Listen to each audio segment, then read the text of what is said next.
Hello everyone. এমন অনেক সময় দেখা যায় যে আমরা যখন ইংরেজিতে কথা বলি তখন ভেরি ওয়ার্ডটা অনেক বেশি ইউজ করে ফেলি। For example, very big, very small, very funny. তো এই ভেরি জায়গায় আমরা আসলে কি ইউজ করতে পারি? চলুন দেখে নিই কিছু শব্দ। তো ফার্স্ট যে ওয়ার্ডটা যেটা আমরা দেখব সেটা হচ্ছে ভেরি বিগ। ভেরি বিগের জায়গায় কিন্তু আমরা ইউজ করতে পারি জাইজ্যান্টিক, যার অর্থাৎ অনেক বড়। For example, the room is gigantic. এটার মানে হচ্ছে রুমটি অনেক বড়। সেকেন্ড যে ওয়ার্ডটা দেখবো আমরা সেটা হচ্ছে ভেরি স্মল। এটার জায়গায় কিন্তু আমরা দেখতে পারি যে আমরা ইউজ করতে পারি টাইনি। তো ফর এক্সাম্পল, দ্য পাপি ইজ টাইনি। এটার মানে হচ্ছে কুকুরটার বাচ্চা অনেক ছোট। আরেকটা এক্সাম্পল আমরা দেখি যে ভেরি বিউটিফুল। এই জায়গাটাতে ভেরি বিউটিফুল না বলে আমরা কিন্তু বলতে পারি gorgeous. For example, the girl is gorgeous.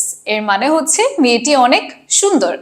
আরেকটা ওয়ার্ড আমরা দেখে নিই। For example, very funny. এই ফানি জায়গাটাতে, ভেরি ফানি জায়গাটাতে কিন্তু আমরা ইউজ করতে পারি যে hilarious. For example, my friend is hilarious. আমার বন্ধু অনেক মজাদার বা অনেক ফানি, রাইট? লাস্ট যে ওয়ার্ডটা আমরা দেখবো সেটা হচ্ছে ভেরি কিউট। এই ভেরি কিউটের জায়গায় কিন্তু আমরা ইউজ করতে পারি অ্যাডোরেবল, রাইট? তো একটা এক্সাম্পল হবে যে দ্য বেবি ইজ অ্যাডোরেবল। এর অর্থাৎ বাচ্চাটি অনেক মিষ্টি। জন্ম আমার বাংলাদেশ, বড় হয়েছি বিদেশ। Liaquat's verified English teacher. Thank you.